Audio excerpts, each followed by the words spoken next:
no sense of decency, sir, at long last. Have you left no sense of decency? You're listening to Oh Brother, When Art Thou? And now here's your host, Neil White. Welcome to Oh Brother, When Art Thou? I'm your host, Neil White, joined as always by my brother David. David, how are you? I'm okay, Neil. It's the question that's in the title. Oh brother, when art thou? Neil, it's 1615, and the Mughal Emperor Jahangir, master of probably the most powerful empire in the world at the time, is frustrated. His efforts to expand his borders are struggling. His armies bogged down fighting one small state that has managed to resist everything he could throw at it. He's so frustrated, in fact, that he commissions a painting of himself shooting arrows at the head of the general who keeps halting all of the Mughal Empire's attacks. To modernize, it's something of a surprising painting. A Mughal emperor in full regalia firing arrows at the heads of an African man. All right, David, we're going back to 1615 and this unusual painting. Tell us a little bit about the Mughal Empire and who we're dealing with here. So the Mughal Empire controlled, by this point, large portions of India, and a time period in the 1600s when oceanic trade between Europe on one hand and China on the other was just starting to really grow to become a thing. India was a critically placed on the trade routes to become extremely wealthy. And this was a nation that by medieval standards had already been very wealthy. So it was geographically a brilliant location. And then the Mughal Empire was larger than any of its rivals, the most powerful force on the Indian subcontinent, and was using those advantages to build famous monuments, fabulous art, giant armies, all of the traditional elements of a great empire. Okay, so we do know that India is a powerful subcontinent, a very important place to this very day. Back then, this Mughal Empire ruling the entire area. But David, there's a thorn in their side, one holdout that they cannot conquer. Where is this holdout? So in southern India, an area called the Deccan, there's a little state called Ahmednagar, and it, in 1615, is the one place that the Mughals have attacked on the Indian continent that they just can't take, that their armies just keep on failing at. So tell us about this place, Ahmednagar. What makes it special? So Ahmednagar is located in southern India, as I've said, in the Deccan. It's a very dry, arid region, practically a desert in some places, so geographically there are barriers there. But otherwise, you wouldn't have picked it out before Mughal invasion started foundering. You wouldn't have pointed at it and said, this is the tiny little self-proclaimed sultanate that's going to be a holdout, be successful. It's had its share of civil strife, fighting between princes and the royal family, just as many small monarchies in the medieval period did. It has alliances with some of its other small neighbors, but nothing unique. And its armies are reasonably sized for the population. They're not small, but they're not outsized in any way, not famous. It's a country that you would expect to collapse in the face of a Mughal invasion, except for the fact that it did not. Good for them, David. We're always cheering for the little guys. So they are holding out against the Mughals. You mentioned this leader who's frustrating Jahangir so much that he commissioned a painting of him shooting arrows at his head. Who's this man? So this is Malik Ambar. He, like I've said, he's from Africa, more specifically somewhere in modern-day Ethiopia, probably but not definitively of Oromo ethnicity.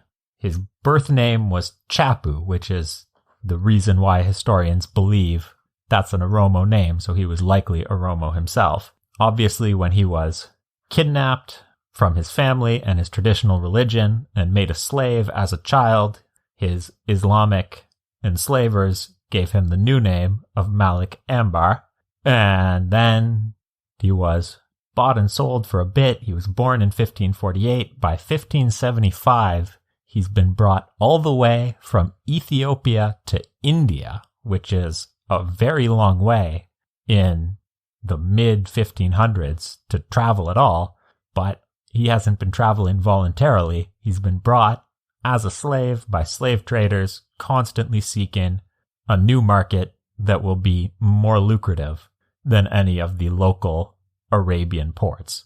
So David, he's a slave when he comes to India.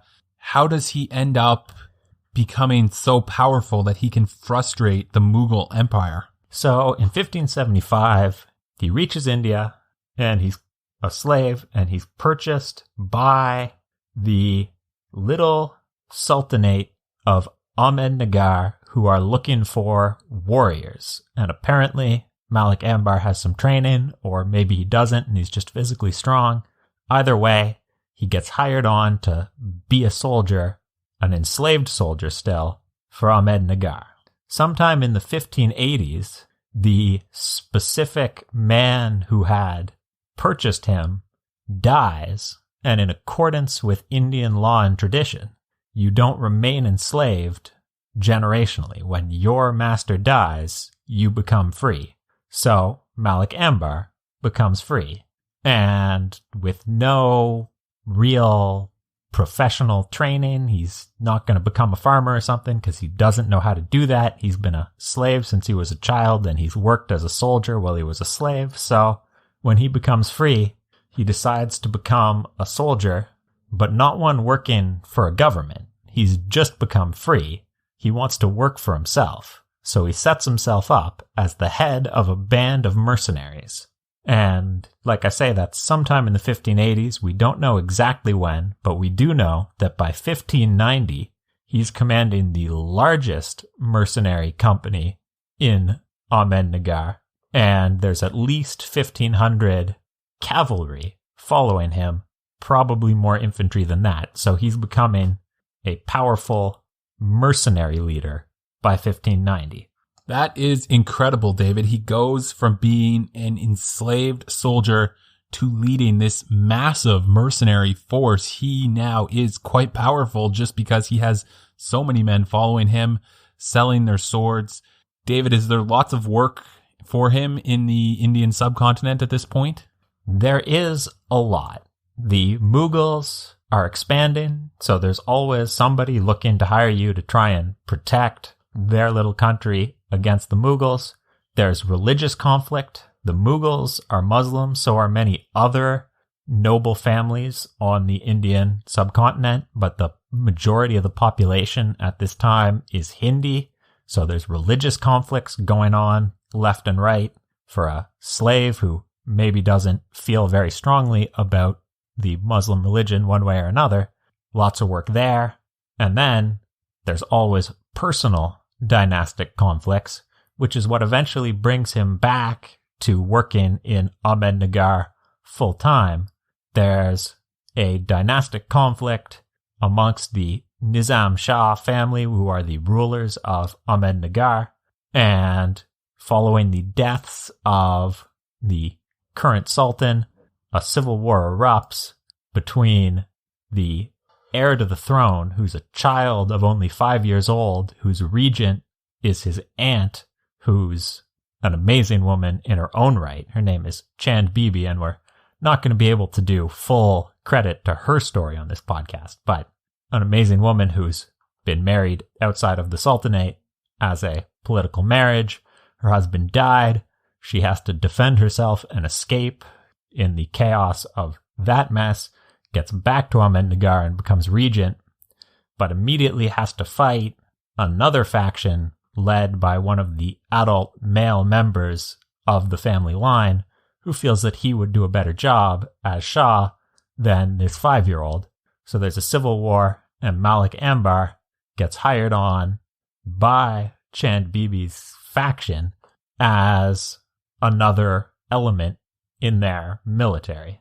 So, David, he's back in the country where he became an enslaved soldier, but now a free soldier leading a mercenary army on behalf of the 5-year-old Regent. How does this war go, David? Well, in the short term, it goes very well for Chand Bibi. The male who was trying to seize the throne turns out to be extremely incompetent. His army starts falling apart. She is very clearly the regent now. For Malik Ambar, there wasn't a lot of fighting. He still got paid. That's a pretty good deal. Everything looks pretty great. Unfortunately, our would-be usurper has one last card left to play. He invites the Mughal Empire in, asking them to support his claim to the Sultanate in return for acknowledging their overlordship of the entire country. So this usurper will sell the country out just to get the throne. That is not good for them, David. And this is what brings us to 1615 and the Mughals frustrated as they try to take Ahmednagar. Well, this is happening in the late 1590s. 1597 is the entry of the Mughals into the war. And so we're almost to 1615. 1599 sees the death of Chand Bibi. She's still commanding her troops in person, and she's commanding her troops. They get besieged in one of the border fortresses. There's no way for them to win. By this point, she's an experienced enough general in her own right to realize that the battle is lost and they have to negotiate to let the army escape. But some of her officers believe that it's cowardice and murder her and insist that the fort be held at all costs. Then they all die because she was right, they were wrong, there's no way for them to win. But she's dead now. And obviously, this causes terrible chaos for the Ahmednagar Sultanate. There's a 5-year-old theoretically on the throne, but he's not doing a lot of practical ruling in person. The regent is dead, and there was already a civil war going on before that happened. Not a good situation. So, David, this is a bit of a mess now. You've got this young sultan, and we've seen in previous podcasts that doesn't work out quite so well all the time. So, who's going to take charge of this country of Ahmednagar? So the Mughals, of course, want to take charge of the country. They rush a rapid cavalry force to the capital. They manage to kidnap the 5-year-old sultan and take him away back to Delhi, back to the Mughal emperor's capital. But the nobility and the people of Ahmednagar don't want to surrender just because they've lost their sultan. So there's still fighting going on. Individual nobility. People are looking for a leader, but it's unclear who is going to be leading the Sultanate.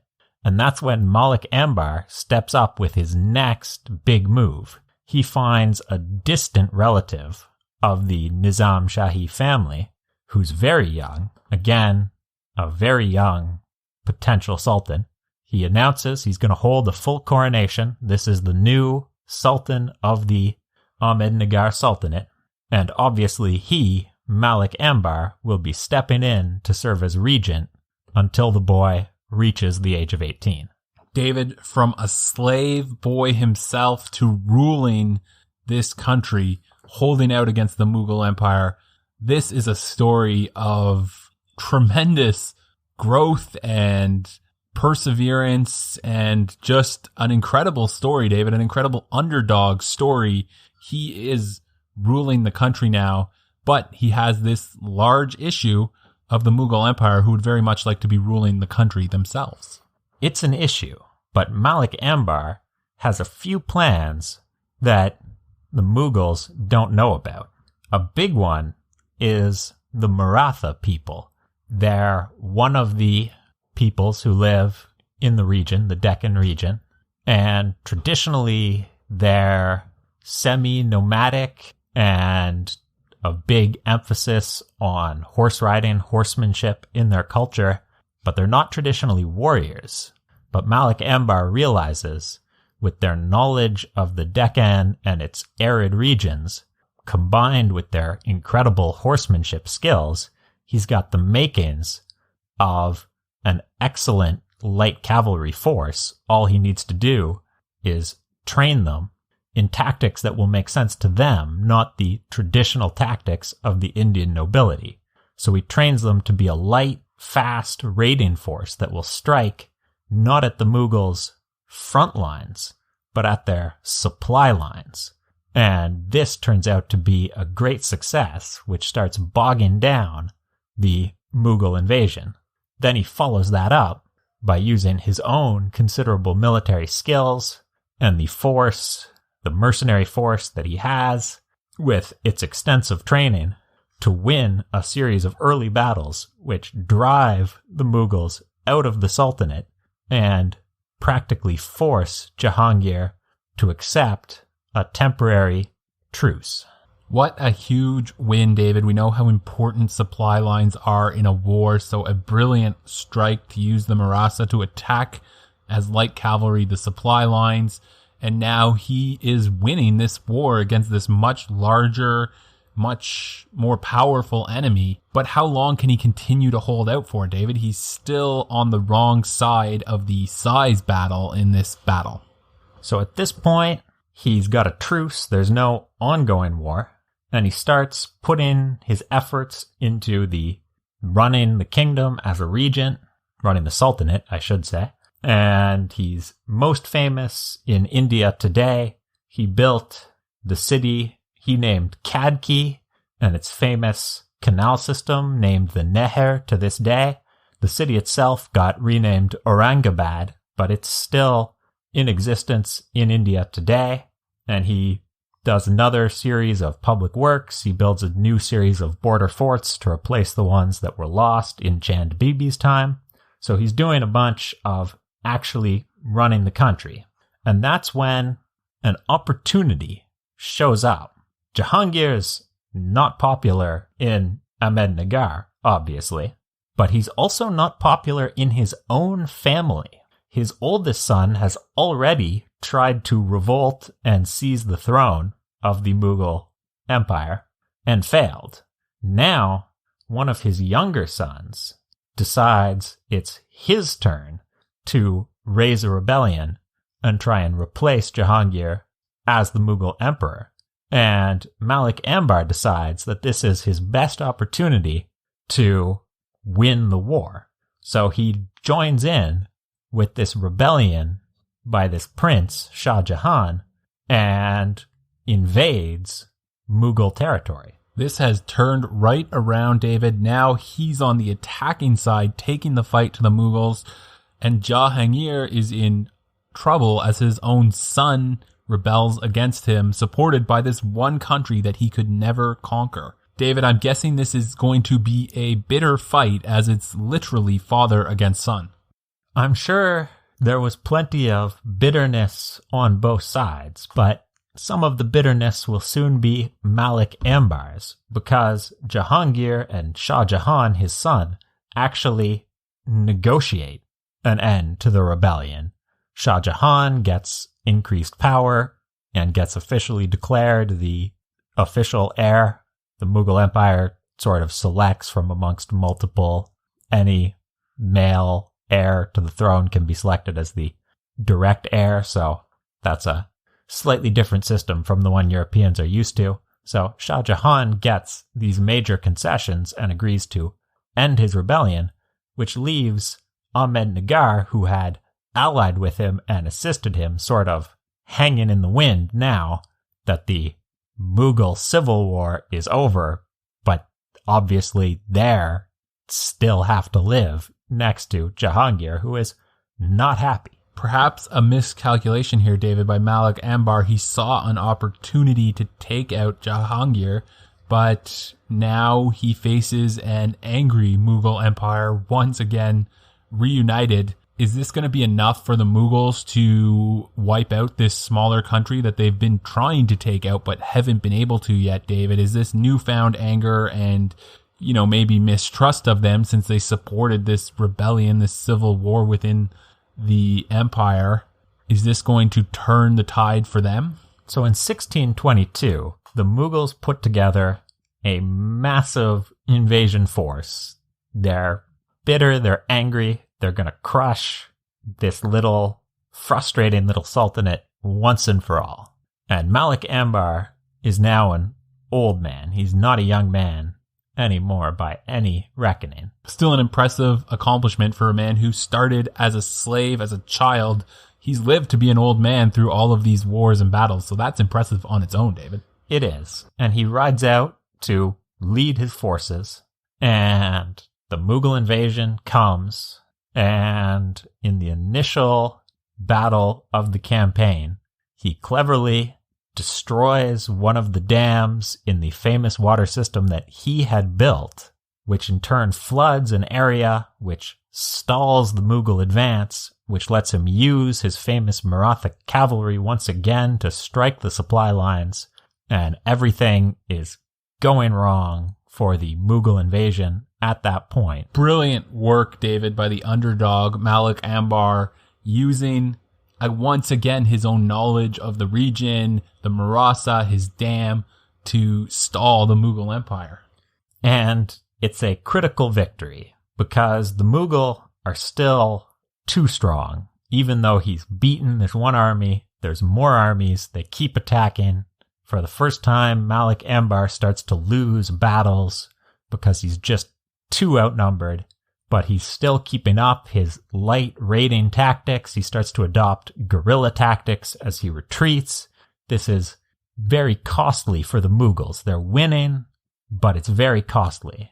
So eventually, they come to the negotiating table, and Ahmednagar accepts territorial losses, and they have to accept that the Mughals will now be controlling some critical territory that was once Ahmednagar territory. But at the very end of Malik Ambar's life, he gets a final treaty holding Ahmednagar portions of the country still free, still independent, and he rules for another 4 years until 1626 as regent. And I should mention that the Sultan, still a child, ends up marrying Malik Ambar's daughter as part of a political effort. Political marriages, as most marriages at this level of the monarchy were in medieval times. So his grandson will actually be the Sultan of Ahmednagar in time. An incredible underdog story, David. A child slave turned into an enslaved soldier. He becomes a free man and ends up winning a crucial victory and keeping his country free from a massive empire that should have been able to just roll right over them. What a story. Thanks for telling us, David. I always enjoy it, Neil. And if you enjoyed it, be sure to rate this podcast wherever you listen to your podcasts. We appreciate all the ratings. It helps others to find us. And you can follow us on social media at When Art Thou. David, we like to end with a quiz. Are you ready for a quiz? I'm ready for a quiz, Neil. All right, David, we had a fan request for a presidential dogs quiz. We did do a historical pets quiz a while back, so that is in our archives. But today we're going to focus just on the dogs of American presidents. All right? The dogs of American presidents. This might be a tough quiz. Let's do it. All right, let's start way back with the first president, George Washington, who had a greyhound named after this general who surrendered to the Americans at the Siege of Yorktown. General who surrendered to the Americans at the Siege of Yorktown. I'm going to guess that he was named after General Cornwallis. You have got it, David. Somewhat of an interesting name for George Washington's greyhound. He was named Cornwallis. Let's go to Franklin Pierce, David, who had at least 2 dogs that came from this country after the Perry expedition. At least 2 dogs that came from where after the Perry expedition? I'm going to guess that the country is Japan. You are right, David. Of course, the Perry expedition was an American naval expedition that opened up Japan for diplomatic ties to the West, and the dogs were miniature teacup Japanese chin dogs that belonged to Franklin Pierce. President William Howard Taft had a dog given to his daughter by opera singer Enrico Caruso, who said that the other animal the Tafts kept as pets were not appropriate for a little girl. What was that animal? What animal not appropriate for a little girl? The dog was given by Enrico Caruso so that his daughter could have a pet that was more appropriate than this other animal. And this other animal, I'm honestly not sure. I'm going to guess a bear. That would have been something if William Howard Taft had kept a bear, David. No, it was actually cows. The Tafts had 2 pet cows named Mooly Wooly and Pauline Wayne. Pet cows. There you go. Calvin Coolidge's favorite pet was a collie named for which Scottish outlaw and folk hero of the Jacobite Risings? Which Scottish folk hero and outlaw of the Jacobite Risings? I'm going to guess that it was named after Rob Roy. You are correct, David. Rob Roy McGregor. The dog was named Rob Roy. Of course, Rob Roy, the outlaw, famously feuded with the Duke of Montrose and fought at the Battle of Glen Shiel in 1719. And our last question for you, David, an interesting one here. Joe Biden's German Shepherd named Major was sent away from the White House after multiple biting incidents, just as another German Shepherd named Major was sent away from the White House after multiple biting incidents in 1933 during whose presidency? 1933. Who was president in 1933 with a biting dog? I'm going to guess Herbert Hoover. It was actually Franklin Delano Roosevelt, David. 2 German Shepherds named Major, both evicted from the White House for biting. We either need more or less German Shepherds named Major in the White House. I'm not sure which. Thanks for playing along, David. I always enjoy it, Neil. And thanks for listening.